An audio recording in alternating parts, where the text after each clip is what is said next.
Olá, criancinhas fofas do meu coração. Enquanto eu brinco com a minha gata aqui de novo, sim, eu virei a pessoa louca dos gatos.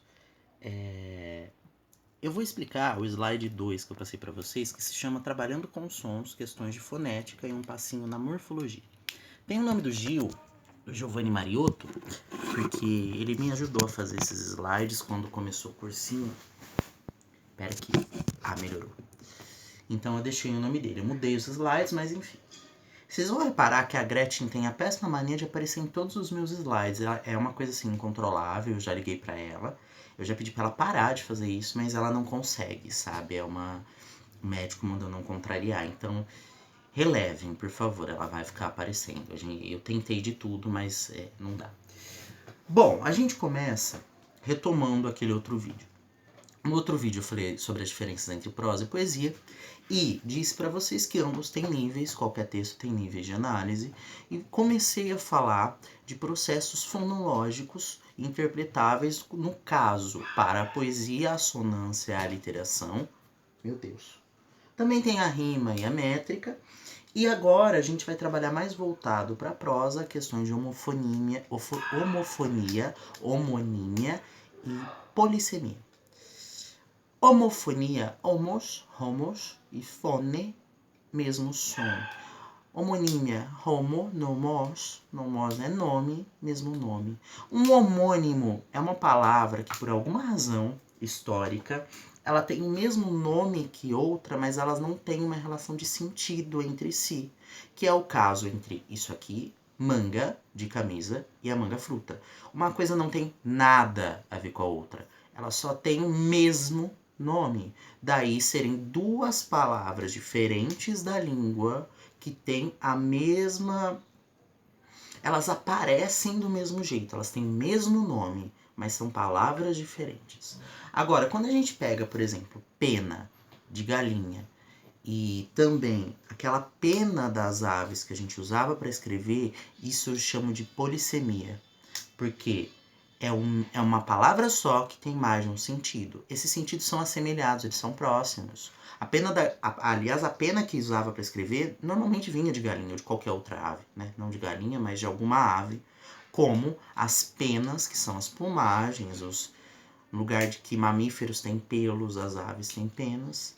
Olha, os professores de biologia ficaram com inveja dessa definição, tenho certeza. Mas enfim, essa é a diferença entre um homônimo e um termo polissêmico. Um termo polissêmico é uma palavra só que tem mais de um sentido. E esses sentidos têm relação de similaridade entre si. Como, por exemplo, voar, um passarinho voando, e voar, estar no mundo da lua. Quando você está no mundo da lua é porque a sua cabeça está nas nuvens. Como os passarinhos ficam nas nuvens quando voam. Esse sentido é próximo. Sentido próximo, um termo só com mais de um sentido. Agora, manga de camisa e manga fruta não tem nada a ver uma coisa com a outra. São duas palavras, dois homônimos. Eles só têm o mesmo nome.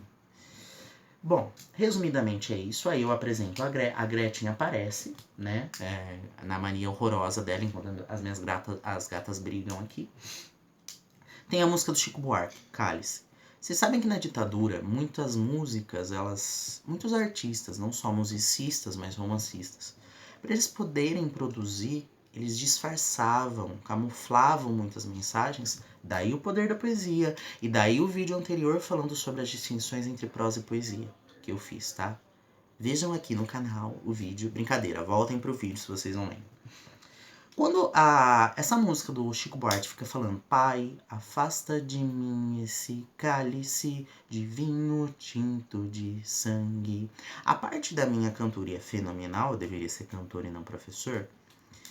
Cálice, no sentido de recipiente para líquidos, que eu bebo, obviamente, porque são líquidos, ele tem a mesma pronúncia de cálice. Se cale a boca. Cálice.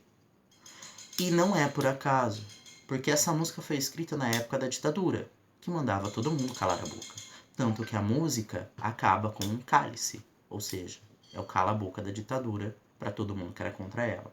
E que estava vendo que as pessoas eram obrigadas a beber um vinho tinto de sangue das pessoas que estavam morrendo, ou das pessoas que estavam sumindo misteriosamente ou sendo torturadas. Depois eu trago, no slide 5, uma música do Teatro Mágico, e que fala da homofonia do como comparativo com o como do verbo comer, do panela, da aproximação de panela para pranela, e de coisas fonéticas nesse sentido. E aí vem algumas distinções mais chatinhas e um pouco mais gramatiqueiras, das quais eu não gosto, tá? Mas que é necessário comentar porque tem a ver com fonética, tem a ver com som. O a verbo e o a preposição. Embora a pronúncia e aí a fonética sejam as mesmas, ortograficamente, ortografia é uma convenção, são escritos diferentes. O a verbo vem do verbo haver, com H, então ele é grafado com H, a preposição não. O mal com U é o contrário de bom, com L é o contrário de bem. Sempre pensem com essa questão do mal no contrário e no plural. O plural de mal com U é maus, portanto, o plural de mal com U é maus, o plural de mal com L é males. Males, bens. Maus com U, bons. Eu tento não ser um mau professor com U, porque eu tento não fazer males para vocês. Eu tento não passar a minha aula mal, com L. Por que com L? Porque eu tento passar a minha aula bem. Olha o contrário aí. Eu tento, né? Nem sempre eu consigo. Mas enfim. Mais e mais. Isso às vezes acontece em redação. E por que eu tô passando isso? Eu, Iago, sou linguista. Eu vou entender se isso aconteceu, eu vou entender que tem um fenômeno fonético aí de homofonia, de mesma pronúncia, que está motivando esse uso. Agora, eu não sei se o corretor de vocês vai. Se vocês escreverem, por exemplo, óbvio que vocês não vão escrever exatamente isso, mas estudei mais, fui mal na prova, ele pode descontar no primeiro quesito, que é a norma culta, porque você confundiu uma coisa de adição com uma conjunção coordenativa adversativa. Quando eu quero dizer quebrar uma expectativa, por exemplo, está frio, não.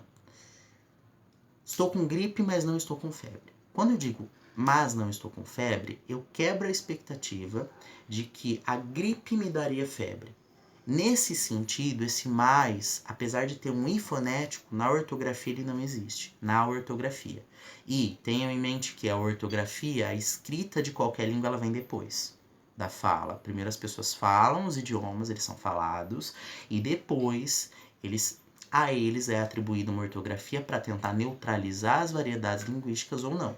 Senão não existiriam línguas ágrafas, e sim línguas não faladas. Né? Mas tudo bem. Com exceção, claro, de quando você... Não é que só quando você não pode falar. Mas claro que também existem línguas de sinais, e elas são línguas humanas, não da mesma natureza, porque a natureza é diferente, mas são tanto as línguas humanas como as outras, e tão naturais quanto as línguas escritas. O que muda aí é a modalidade, né? Porque a modalidade escrita é a modalidade das línguas gestuais é gesto visual, não é escrito, não é verbal. Só muda isso, mas a natureza linguística são línguas também. Voltando. Os porquês. De novo a Gretchen aparece chorando. Por que ter tantos porquês? Os porquês, o que acontece? Eles têm a mesma pronúncia. Homofonia. Então o que vocês vão ter que fazer? Ir por exclusão. Se for causa, é porque junto sem acento. Para ser mais fácil, aparece sozinho é porque separado com acento. É um substantivo? Tem um o, um meu, um pronome demonstrativo, um artigo antes, é junto com acento. Porque aí ele se torna um nome de alguma coisa. Quero saber o porquê de você não ter entendido. Ou porque esse artigo o está substantivando esse porquê. Portanto, esse porquê recebe um acento e ele vem tudo junto. Porque ele funciona aí como um substantivo. Agora, não sei por que você faltou, ele equivale a por qual razão. Quando equivaler a por qual razão ou pela qual, pela qual eu escrevo separado. É separado sem acento. Vocês vão ter que ir por aí. É mais por exclusão do que por decoreba, porque não adianta. E aí tem algumas tirinhas, justamente trabalhando com essa questão dos sons. E para trabalhar com uma questão de som, só para finalizar o vídeo, esse é mais curtinho mesmo. Muitos autores e muitos músicos, sobretudo, eles fazem carreira a partir disso. Segmentação, que é onde eu corto a estrutura da música. A minha gata pulou no computador à toa, não sei porquê. Naga, não faz isso, Naga. Aonde eu corto a estrutura da música, onde batem as tônicas. Por que gatos gostam de desfilar na frente do notebook? Enfim, e aonde estão as átomas? Quando eu pego um anúncio como, imagine, um anúncio de Dia das Mães, que tá assim, escrito enorme, é o slide 25. Mãe, obrigado por ter me tido. Ai, se você segmentar errado, cortar errado, não cortar o me contido, obrigado por ter tido a mim, se você juntar as duas coisas e não segmentar, mãe, obrigado por ter, dá um outro sentido. Então, isso é uma questão fonética que interfere na semântica. Eu tô trazendo essas coisas imbecis para apresentar para vocês como um nível interfere no outro. O outro slide, o poema do Cume. Eu adoro esse poema. Por que eu adoro esse poema? Pelo ritmo. O ritmo do poema, que é uma coisa fonética, tem a ver com o som, a alternância entre forte e fraca. A forte, aonde eu vou cortar, ela sempre vai bater na sílaba cu, de cume. Por quê? Para dar um outro sentido, que vocês já entenderam. Como, por exemplo, de Daco, do Fogão, da Tati Quebra Barraco, que ficou famosa aquela música dela que ela ficava cantando. A marca Daco é uma marca boa, só que Daco é bom. Daco é bom. Então, tipo, ela cortava em lugares errados para levar de propósito a uma outra interpretação, a uma outra semântica. Isso é uma questão fonética, tem a ver com som, com recorte e segmentação, onde eu corto, onde eu segmento os pedaços da música para chegar à interpretação. Porque o que a gente fala, o que a gente escreve é um contínuo que na nossa cabeça nós segmentamos para interpretar. Porque ninguém fala igual a moça do Google. Nós não falamos assim. Nós falamos assim. A gente fala numa cadeia intoacional, a depender do idioma, que o ritmo do português é diferente do ritmo da língua francesa, é completamente distinto, completamente no, é um tantito distinto do ritmo da língua espanhola. São ritmos diferentes, tem essa entonação. Nós, inclusive, juntamos coisas que na nossa cabeça são separadas para serem interpretadas. Tá? Eu vou ler esse poema para vocês verem essas questões fonéticas de som. No cume daquela serra, então a gente está falando de cume, montanha, né? Será? Lembrem, poesia, congregação, junção de mais de um sentido numa coisa só. Olha o sentido que eu estou adicionando a cume. Separa. No cume, caiu. Caiu a sílaba o me, ficou a tônica o. Esse é o outro sentido que eu estou adicionando a palavra montanha. No cume daquela serra, plantei uma roseira. O mato no cume cresce, a rosa no cume cheira. Olha o corte da tônica. Barambam, barambam, bambam, barambam, barambam, bambam, barambam, barambam, bambam, barambam, barambam, bambam. Esse é o ritmo. O que acontece é que sempre nesses baramba, a hora que eu corto no baram para cair de novo, para na sílaba cu. De propósito, para dar a interpretação de um outro sentido. Não de cume, mas de... Quando cai a chuva fria, gotas no cume caem, lagartos no cume entram, abelhas do cume saem. Mas se cai chuva grossa, a água no cume desce, o orvalho no cume brilha, a floresta no cume cresce. Depois que a chuva cessa, ao cume volta a alegria, pois torna a brilhar de novo o sol que no cume ardia.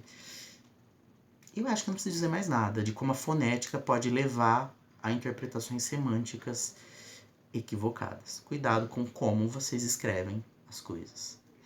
Bom, era isso que eu tinha para falar do vídeo de hoje. Dos vídeos, né? Se vocês tiverem alguma dúvida, por favor, mandem pra gente. Ou no Facebook, ou no WhatsApp, inbox, nos grupos. A gente tá aí, se cuidem, se protejam. Um beijo pra vocês, tô com saudade. Espero ver vocês em breve.